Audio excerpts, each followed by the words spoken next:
I've always hated reading, and yet I'm about to finish The Lord of the Rings. As always, I am here joined by my dad, I am your father. and in today's episode, we're going to be talking about reading and how we kind of started reading and transitioned from either A, hating reading like me, or B, just not reading like my dad. And Well, yeah, I do read.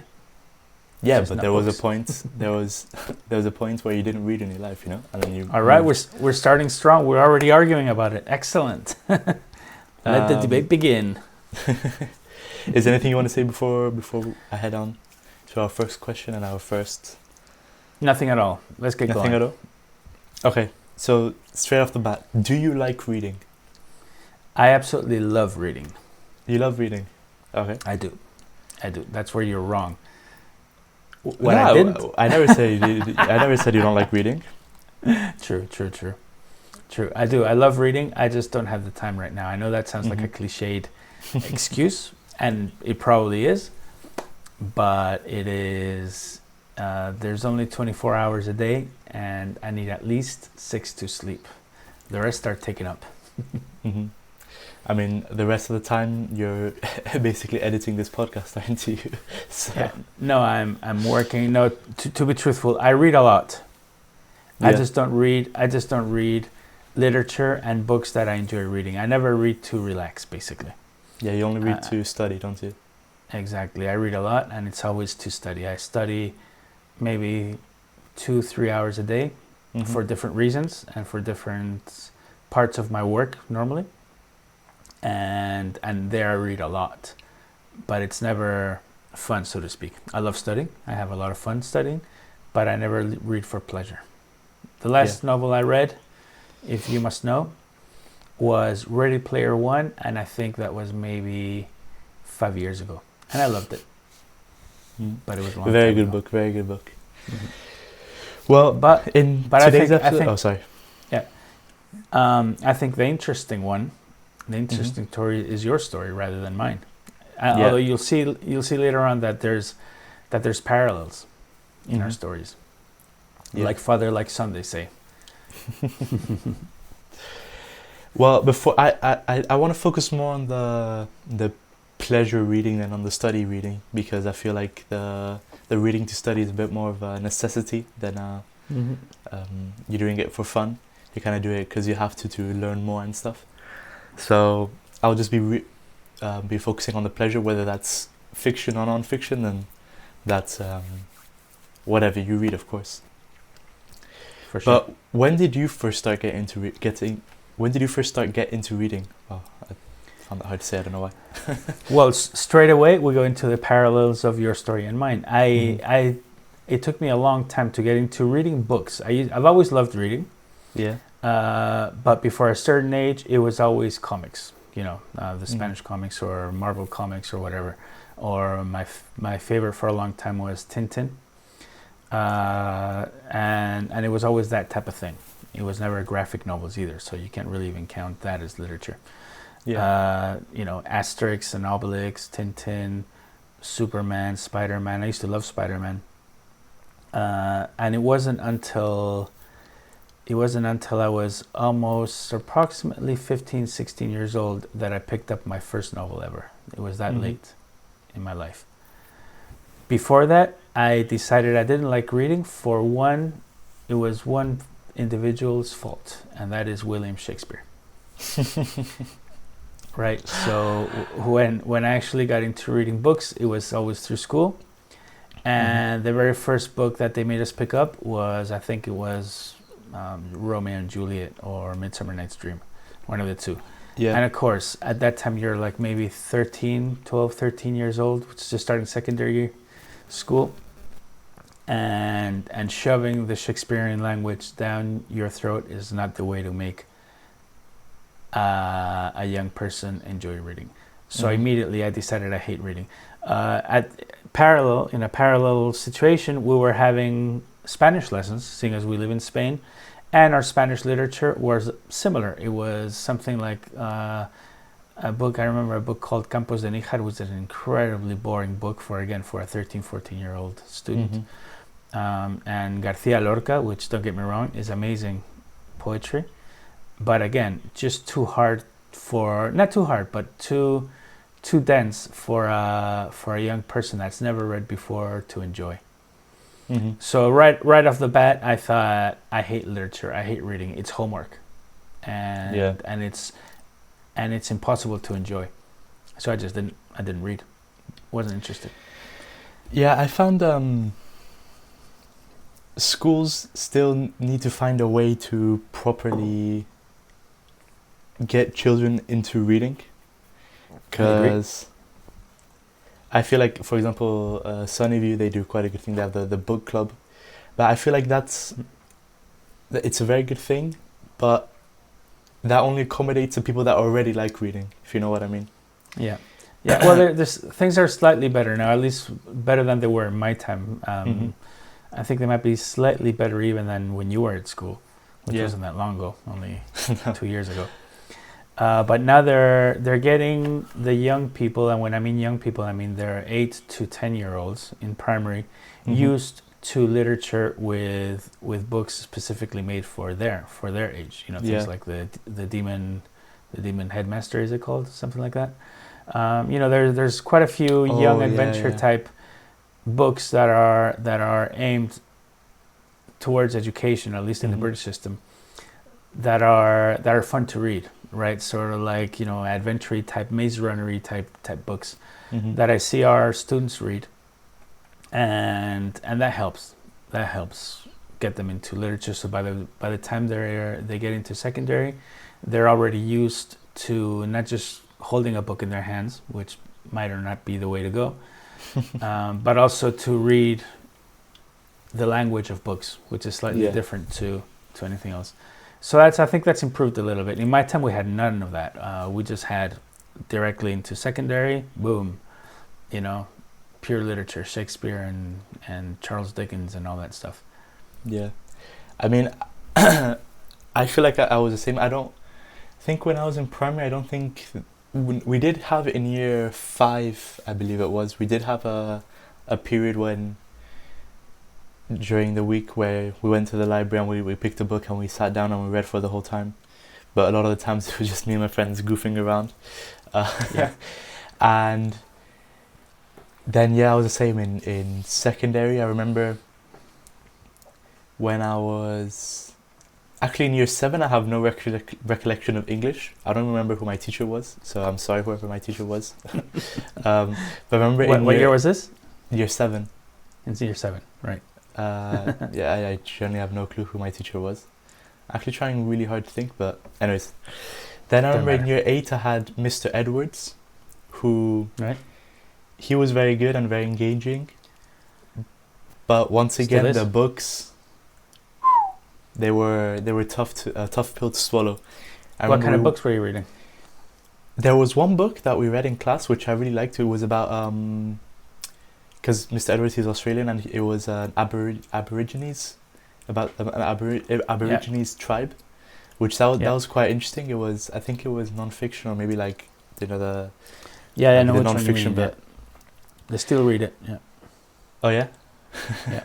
Well, it's I actually quite enjoyed it. It was quite interesting, but then we read A Midsummer Night's Dream, and wow, that was like I felt like I was having a brain aneurysm every time I was reading it. Shakespeare, like I just find him hard to read. I tell you, I mean, Shakespeare is amazing, but it's not for youngsters. Shakespeare's for pros.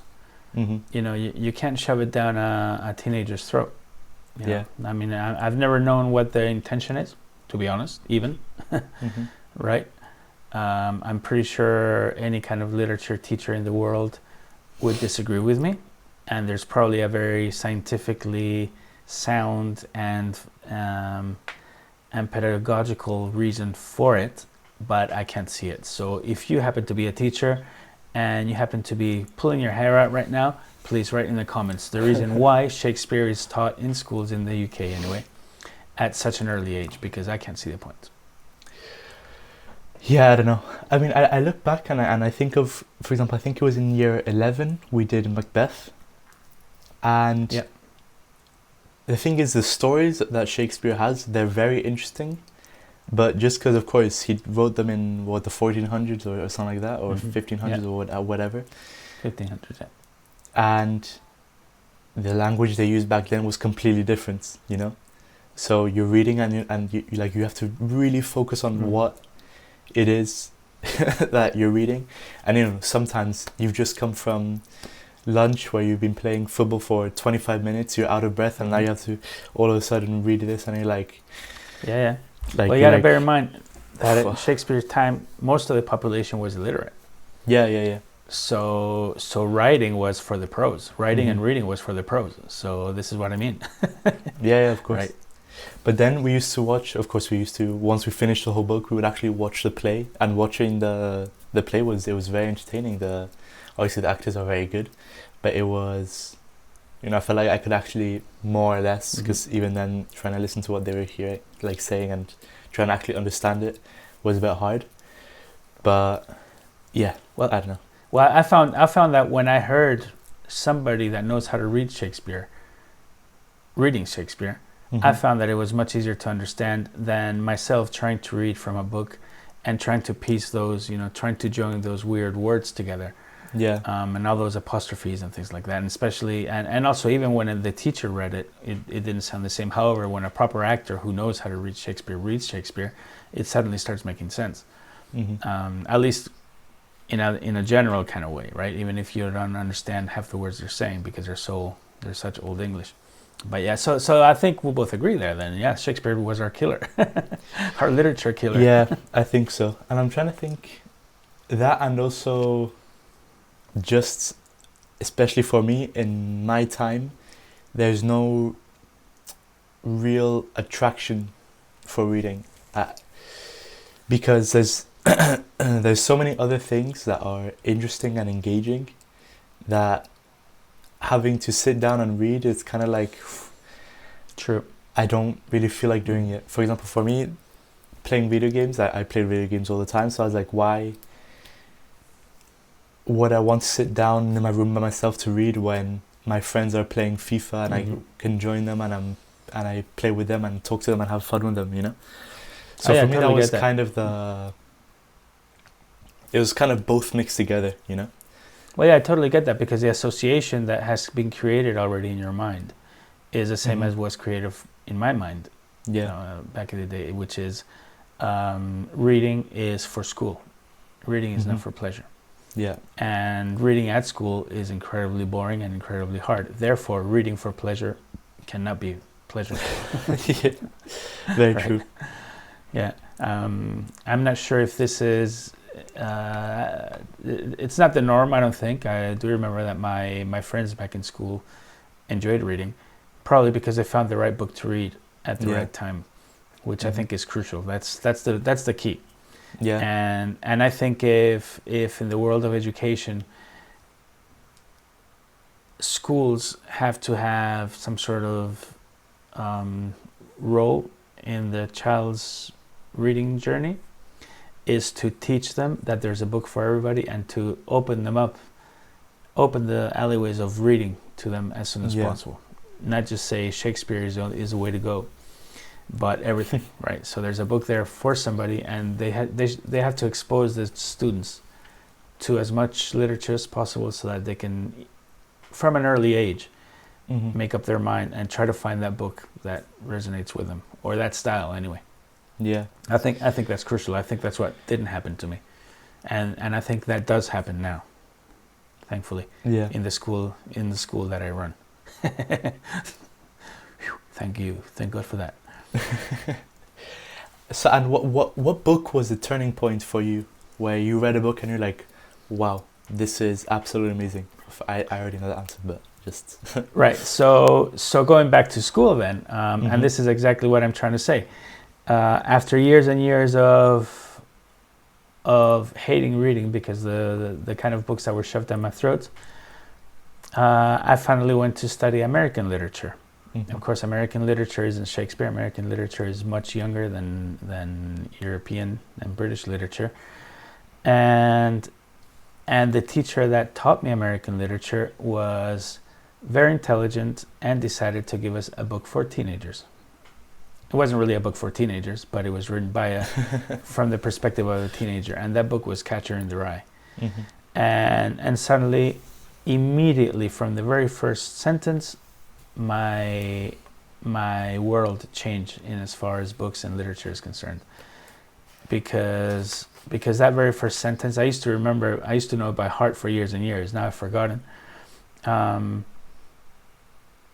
Immediately showed me that there was that people actually wrote books in a language that I could understand, in a language that was written for me, in a simple language that was direct and incredibly visual at the same time. And that for me was the Catcher in the Rye. And of course, my own teenage journey was pretty parallel to Holden Caulfield's, because we've said in previous podcasts, I felt a little bit like Holden Caulfield. I didn't feel like I was part of anybody. I felt very alone. I felt very isolated from the rest of the school community at that time. Mm-hmm. And I embraced Holden Caulfield like if it was me, even if he was in New York in a rich prep school, and I was in Spain in a family I had no money. Me and Holden Caulfield for those couple of weeks that took me to read the book were one.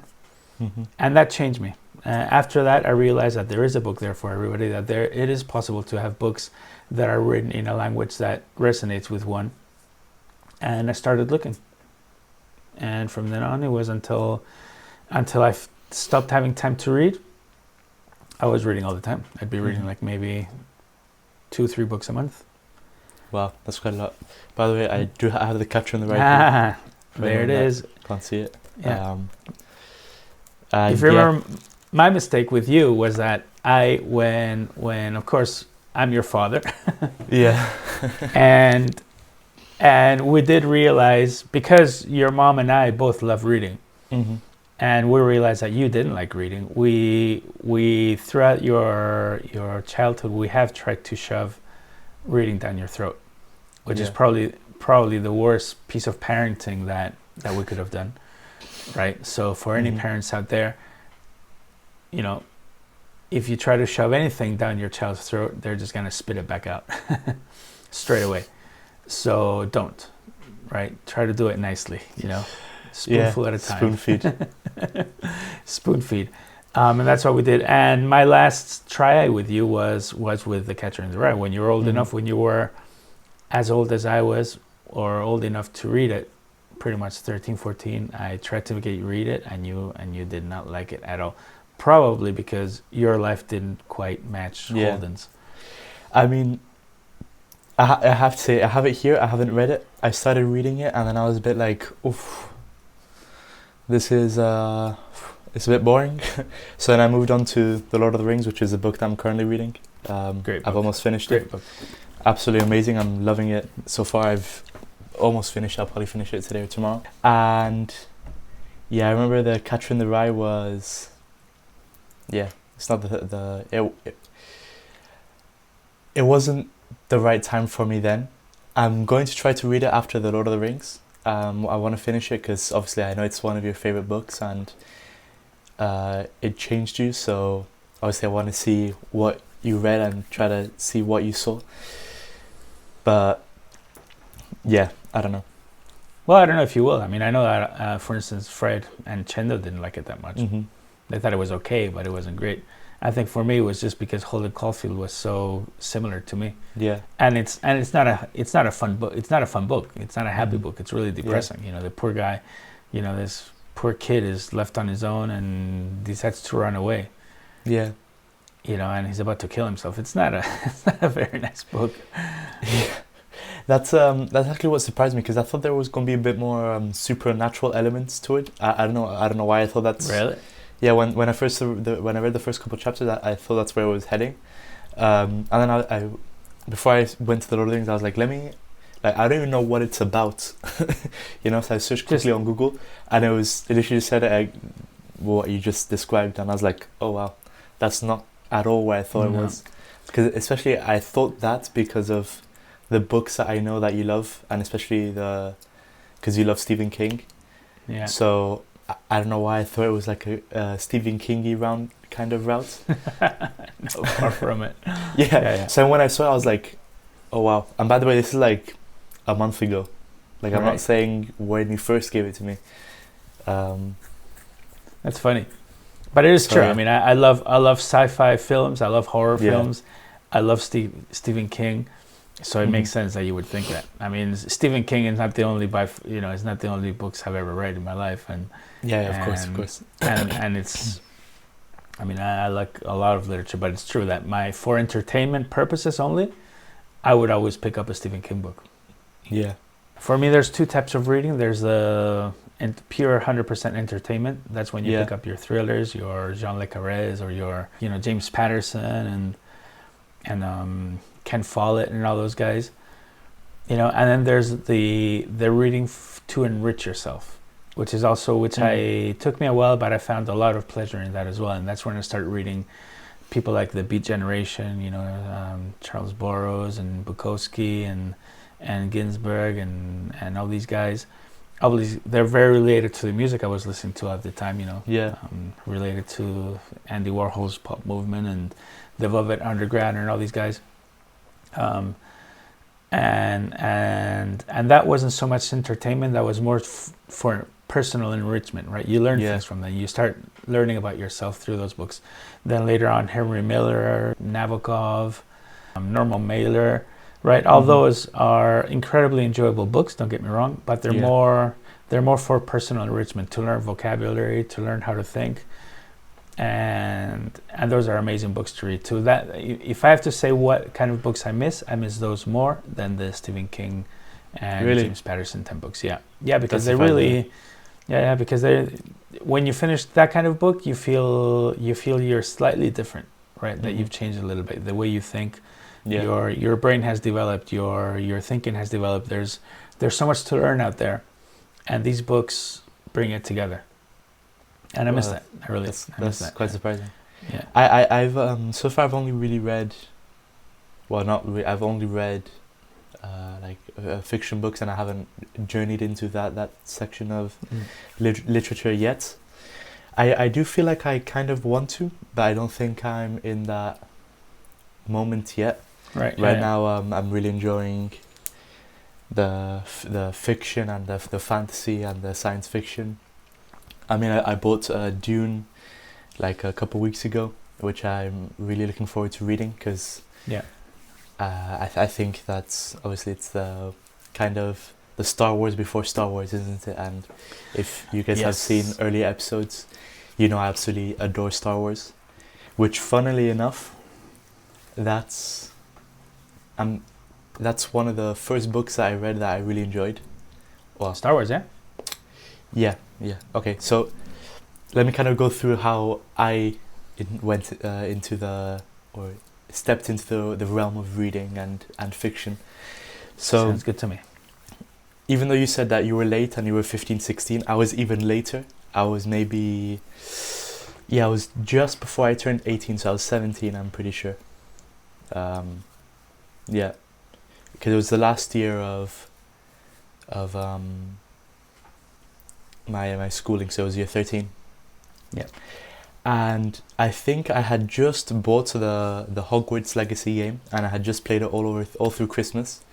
And I was like, wow, this is great. And I fell in love with, I went down the Harry Potter rabbit hole once again.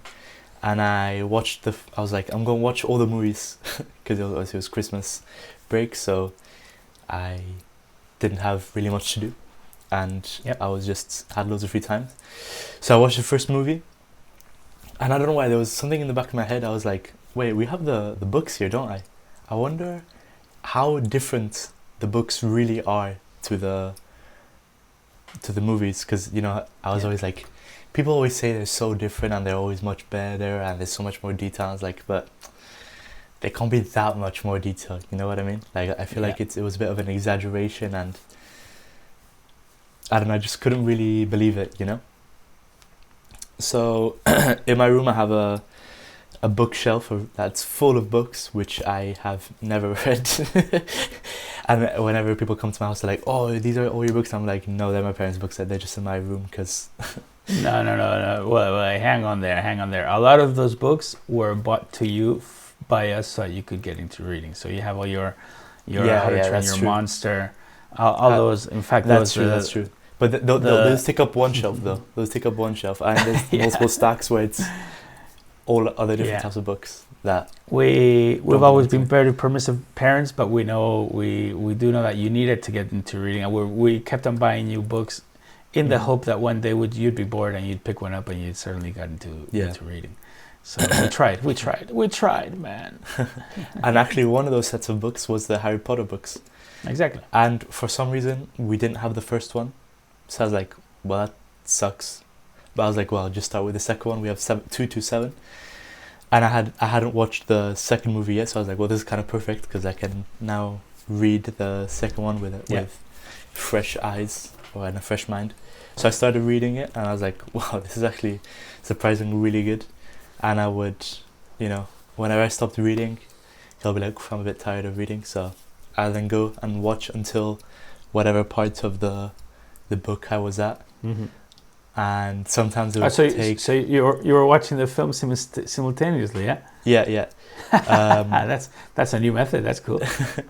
And actually, I was very surprised everyone was actually right. And there would be some times where I would read whole chapters, and in the movie 10 minutes was past, I'd be like, "Hey, whoa, what the fuck just happened?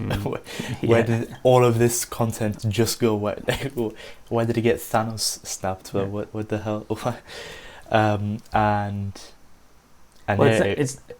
It's not just the things that happen in the book, it's also the way they develop the characters. In a book you have the author has all the time in the world to be able to develop those characters and the character traits, languages, those little bits that make them come alive to you. And because it's a written word, it's not visual, they have to fight that much harder to keep your attention and to bring those characters alive. So that means that's why books are so amazingly rich in detail. Yeah, captivating. Because otherwise you just get bored and turn them off. Yeah. Well, then I read the 6 books because I didn't read the first one, in about like a month, I want to say. Yeah, I remember. And maybe a month and a half, or around there. And then I didn't touch a book for like half a year again, because then my final exams came and I was kind of stressed with those, and university, and there was just a lot of shit going on in my life. And I kind of put reading in the back burner, and I kind of forgot about it, honestly. But that time for your mom and I was a fascinating time, because we'd be literally like putting our ear against your door and not hear any swearing or any gaming going on, no, come on, no. That we were used to, and we'd be like, "Is he all right?" And you were always reading, and we'd call you for for dinner, and you'd be with your feet up and your book in your hands. It was quite refreshing for a change. Yeah. It was nice, I mean, we've never been against your gaming and you're spending your hours with your friends online. But it was kind of cool to see you reading, and and it even took you 3-4 minutes to get into dinner, when you actually snapped back into reality. You could tell that you were still thinking about you had been reading or whatever. Yeah. You were lost in a world of Hogwarts. Yeah, and I mean, I absolutely loved it. I loved those books. I loved reading them. I want to read them again because I want to read them a bit. I feel like I read them quite quickly because I was like, I want to finish them before I get back to school, which obviously I didn't, because I had like a week and a half left of holidays when I started reading them, and it's not possible. So I wanna reread them, and then I think when I moved here to Ireland, I took some books with me, and I kind of had them there for a bit. And I picked up a Star Wars book, which my ex and very good friend Mariana, she gave me, which was she got it by accident, but it's a story about the origin of my favorite villain and one of my favorite characters in Star Wars, which was a complete coincidence and kind of lucky. Thrawn. He's he's like he's a blue alien who he's like very smart and very tactical, and he's very kind of cold, but yeah, he's great. Cool. And it's quite funny because he's quite the opposite to me. Like, he's not at all similar to me. He loves art, and I don't really see the way that. Like, I just don't like art like that. But anyways, it's besides the point. It's besides the point. That's another podcast. Yeah, that's another podcast. Your travels through the National Gallery, and the Tate Modern in London. Yeah. Anyway, we're deviating. Yeah, we're deviating like usual. Yeah. And I absolutely loved it. I loved it. It was incredible book. I absolutely loved it. It gets quite a bit of hate because they say there's a lot of like politics in it, and people are like, it's kind of boring during those politics scenes. But I loved it. I found it really, really interesting, the politics of this other world and stuff like that. And this is a book that you've just read recently, yeah? No. I read this at the beginning of this year. Okay. So at the beginning of 2025, and yeah, I loved it. It's a trilogy. I only read the first one. I have to read the other two, which I'm planning on reading soon. I just have to buy them, and I haven't got them yet. And yeah, then I bought The Lord of the Rings, and then I bought another Star Wars book, which I haven't read, which also includes Thrawn, and it includes Luke Skywalker as well, which is quite cool. And I bought Ready Player One. Okay. Which you guys... Have you read it before? Have you read it yet? Ready Player One, yeah. I read Ready Player One. I finished reading it on the way back, on the plane back to Spain for the summer holidays. And I absolutely love that book. It's absolutely amazing. Mm-hmm. It's completely different to the movie, and I feel like the movie didn't do it justice at all, to be honest. Even though the movie is really good and I really like the movie. It's the book is amazing. And now I'm reading The Lord of the Rings, and that is also very good. But I feel like it's Shakespeare but on light version, you know. Right? Have you?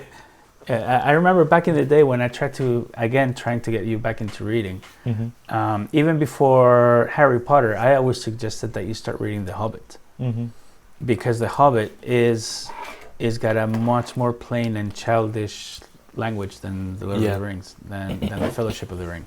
In fact, I read The Hobbit after I read the full trilogy.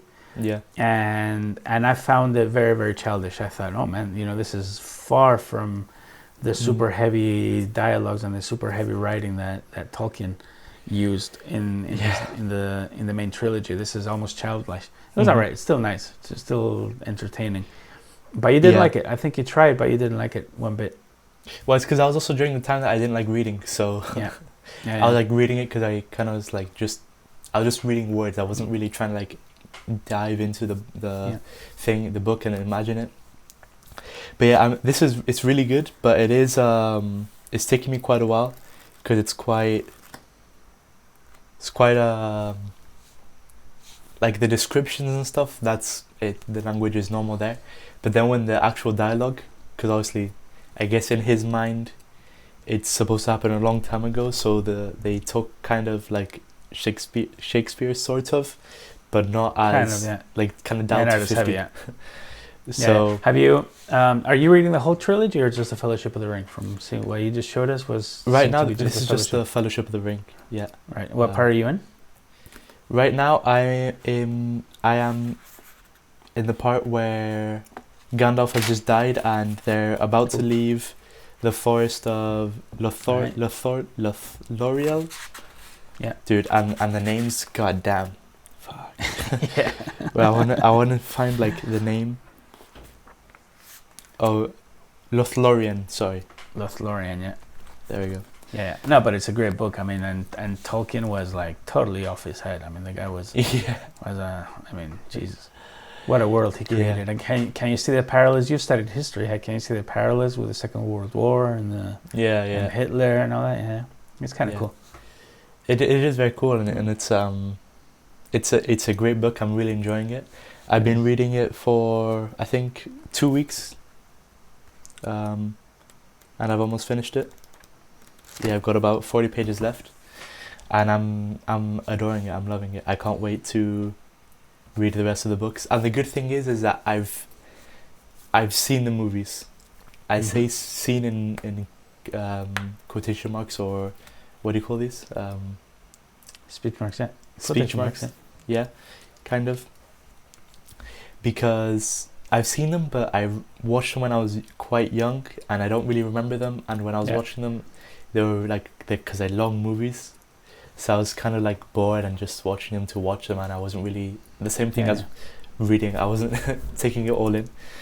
So I'm doing the same thing as I did with the Harry Potter ones, and I'm reading it and watching at the same time. Right. But I actually I already finished the first movie, and I started the Two Towers. Right. Well, already. I found that the very first book, The Fellowship of the Ring, is by far my favorite. The other two are a little bit like Star Wars. They get a little bit more political and more into the battles and things like that. So less action happens, and they're definitely much darker than the Fellowship of the Ring. Well, then I'm looking. But they're still great forward books. to them a lot. I can't wait to read them. Yeah. So let me ask you: you're getting into reading. You're enjoying reading. Yeah. And what is it that you look for when you read now? Honestly, I found that the books that have engaged me the most so far are science fiction and fantasy. Kind of the same as with movies as well. And video games. However, I know that I love kind of murder mystery movies and series as well. So I want to start reading those, because I really think I'll really like those. Yeah. But my question wasn't not so much what you like reading, but why do you like reading? What is it that you look for? Oh, why do I? Sorry, I misunderstood the question. Yeah. They're just great stories. That's purely it. I mean, I love the stories that I have read so far. They're great and they're captivating, and I mean, people say, oh, it's just words on a page, so you can't really. It's not the same as a movie, but no, you can see it all the way.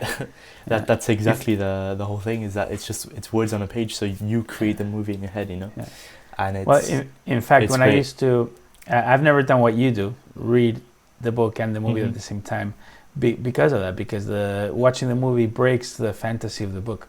Yeah. To me, what I really enjoyed was immersing myself in that world, and that's why, same as you, that's why I pretty much liked fantasy and horror, because they were just totally different worlds that I could fall into, and I could literally see the characters in my mind.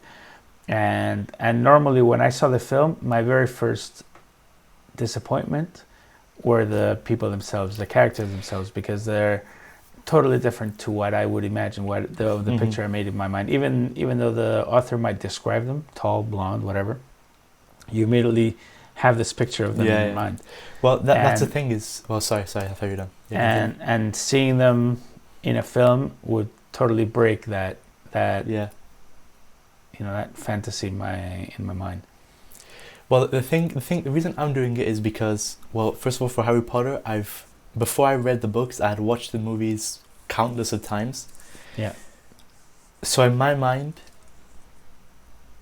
when I was reading Harry Potter and I was reading it, I wasn't imagining the way that J.K. Rowling described Harry Potter. I was imagining Daniel Radcliffe. I was imagining Emma Watson. Yeah. I was imagining Alan Rickman. So I wasn't, because I've already seen the movies, and those are the characters that I had already fallen in love with and that I already knew. Yeah.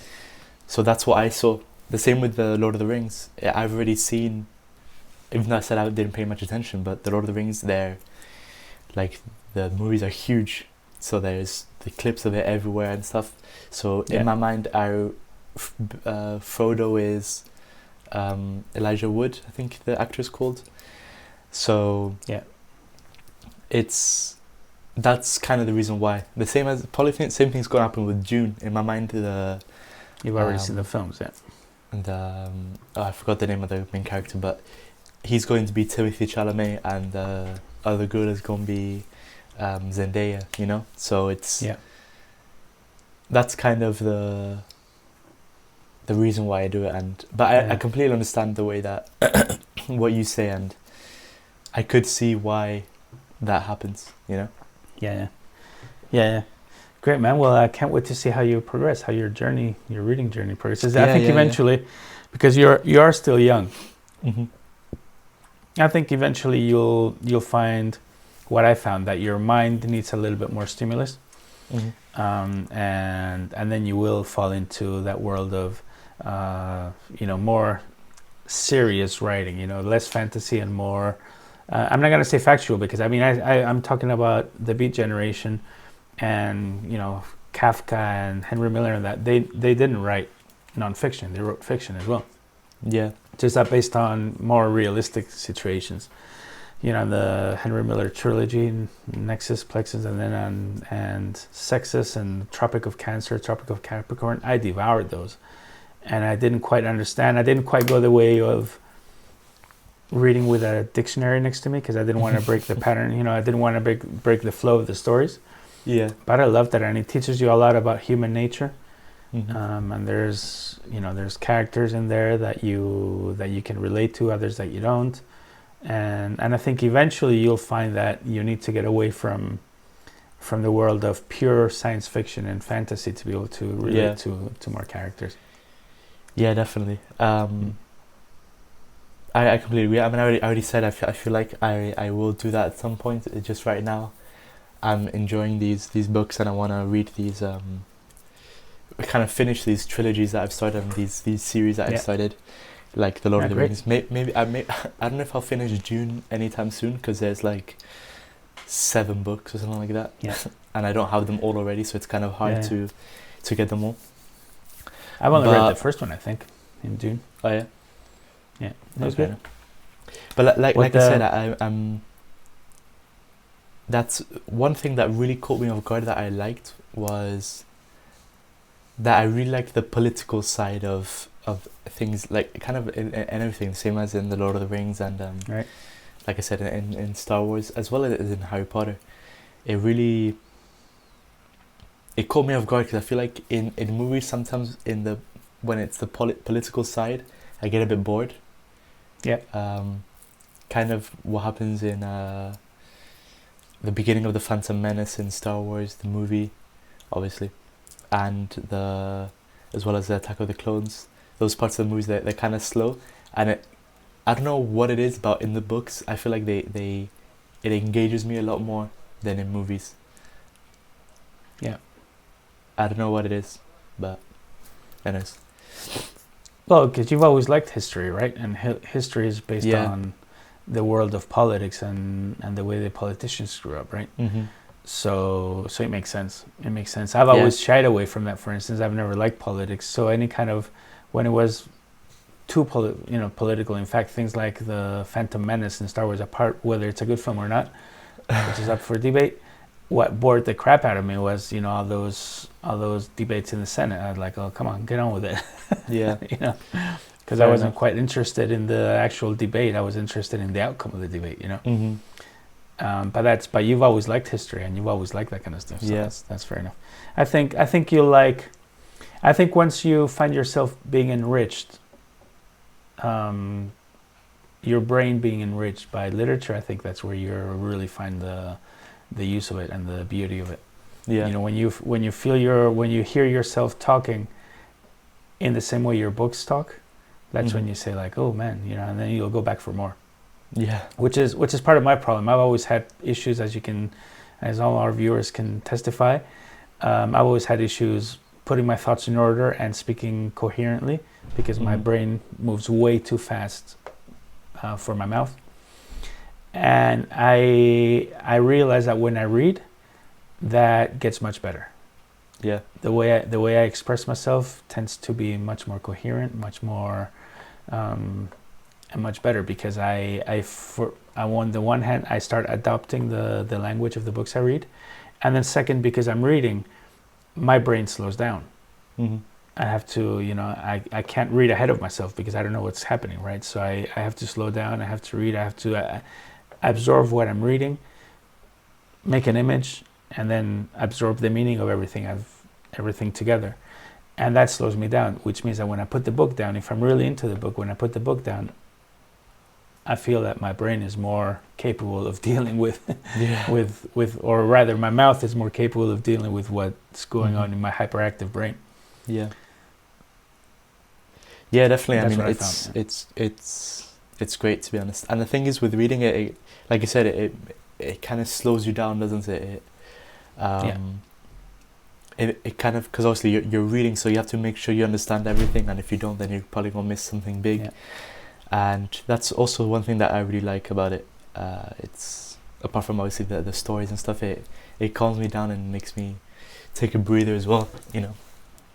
And obviously, of course, the big thing nowadays that people say, at the end of the day, it is good to take a break from all the screens and stuff like that, and just kind of, do some good old-fashioned reading. Well, it's funny. Exactly the question I was gonna ask. Now that you've discovered reading and the world of paper in your hands, because you read with paper, you don't use a Kindle. Yeah, I read on paper. Yeah. Is that something you found, that there's a huge difference between spending hours and hours on a screen and spending hours and hours reading a book?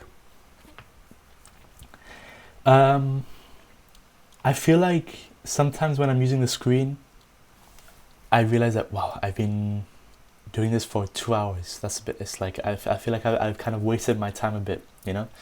Whereas if I'm reading and I've really gotten into it, and then I look at the time, I'm like, wow, I've been reading for 2 hours, what the hell? I'll be like, damn, I was reading for 2 hours, I kind of feel a bit So happy, you think, in a sense. So you think that's, so like, say if you're watching a film for 2 hours, you find that's time wasted, whereas if you're reading for 2 hours, you find that's not time wasted, but that's why I say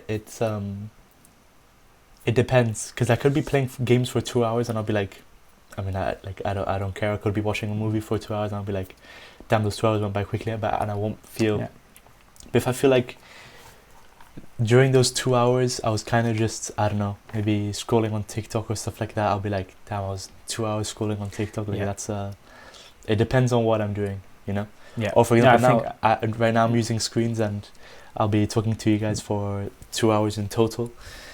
I won't be like, afterwards I'll be like, oh, that was 2 hours on the screen, Yeah. Like No, I agree. I think you're right. I think we can both agree as well that as far as screens are concerned, as far as I'm concerned anyway, I think we've spoken about this in previous podcasts as well. Doom scrolling has the right name, doom scrolling. I think it's the only time where I would agree that screens are bad is when somebody just spends hours and hours and hours scrolling video after video without really learning anything, without getting enriched, without that's horrible, and it happens to me. Yeah, I was gonna say, it happens to everybody. I agree, and it happens to me. It happens every once in a while. I don't think it's really an age thing, because I see my peers, I see people my age, they're exactly the same as younger people. So doom scrolling, no, stop it. Stop doom scrolling world. Anyway, we're not talking about doom scrolling. Yeah, I was gonna say we'll stop there as well, because But yeah, I think reading is a great thing, and kind of the final question to wrap it up and put a nice little bow on it.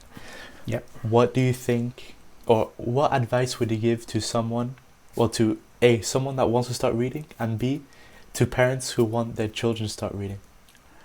Well, to parents, what I said before, do not try to shove it down their throats, because that's what school's already doing. And if they don't like reading, that's probably the reason why. I would give it time and try to, I think the best they can do is what we did with you, is encourage reading by buying books that they might like at that age. right? Even comics is good to read. You know, comics just because they have pictures, it doesn't really, you know, if it gets a child into the habit of turning pages and reading text on pages, and enjoying it, which is the important thing about reading, then it's perfectly fine. Mm-hmm. And as they get older, try to give them access to that one book that will change their lives, that will get them into it. Mm-hmm. That's for parents. For people that want to get into reading, the fact that there's billions of books out there, and one of them is for you. So look for it, try to find it. Don't waste your time with books that you don't like. Mm-hmm. Read one paragraph. If it doesn't captivate you straight away, throw it away and pick up another one, because there is that one book that you will read the one sentence and you will say, I can't put it down. Mm-hmm. Once you find that book, you're on a roll. Reading is a habit. Reading is something you have to get used to, and you have to find the styles you like, just like listening to music, right? And once you get that momentum, there's no stopping you. You'll just continue. And I would encourage you, me or Gabe, and everybody else, okay. you, is to pick up a Stephen King book. No, in this case, you, Gabe. You've never read Stephen King. Mm-hmm. And if you like horror, well, you never really liked horror films anyway, so I guess that's the reason why. But I don't want to read Stephen King. Stephen King by now, he's a staple. He's actually taught at universities now, mm-hmm. studied at universities, even though he's still alive. He's not dead yet. And the reason for that is because within his fantasy stories and his horror stories, his characters are very realistic, right? Mm-hmm. You have things like Shawshank Redemption and Stand By Me, those films, those characters, even though those aren't horror films or mm-hmm. you know, it's very far away from what he normally does, the actual characters themselves are very common in his novels. Yeah. Right. It's just regular people doing regular things that get caught up in very weird situations and fall into a world of horror wherever, and murder and blood and thing. But if you read The Shining, for instance, the way he depicts I can't remember the guy's name, the protagonist, the way he depicts his falling down into the abyss of his mind mm-hmm. is masterful. You know, it's mm-hmm. really, really good. You know, and it's a great piece of literature apart from, so read Stephen King. It's really entertaining as well. Yeah. One thing I would say is kind of, if you like movies and you like series and you know what type of genre you like, maybe aim for those type of movies and series. Yeah. Even if like I did with Harry Potter, maybe just give the books a try. Mm-hmm. If I know you might be like, oh, I already know the story, but it's completely different. It gives you a different feel for the characters. It gives you a different view on the characters, and like I'm going to say the cliche. There's a lot of stuff that they just skip out on in the movies. So that's the advice I have for people that are trying to good advice. Get into books, because I feel like you said, there's billions and billions of books, so it's very daunting when you walk into a bookstore and you're like, wow, especially if it's a big one, you're like, dude, what? Yeah. Any of these books I could like, how do I choose, you know? Yeah. So that's good advice. That's what worked for you anyway, right? Yeah, that's what worked for me, so that's what I say. Yeah. But so yeah, good one. I think this is a good place to leave it off. It was I think it is a very good one. Thank you all for watching. Unless if there's anything you want to say before we sign off. Nothing at all. That I'm very, very glad that you're finally reading. Me too. So thank you everyone for watching. If you agree or disagree with anything we have to say, let us know down in the comments. Like always, like and subscribe. And we hope you enjoyed. And see you guys next week. Bye-bye. Bye-bye. See you next week.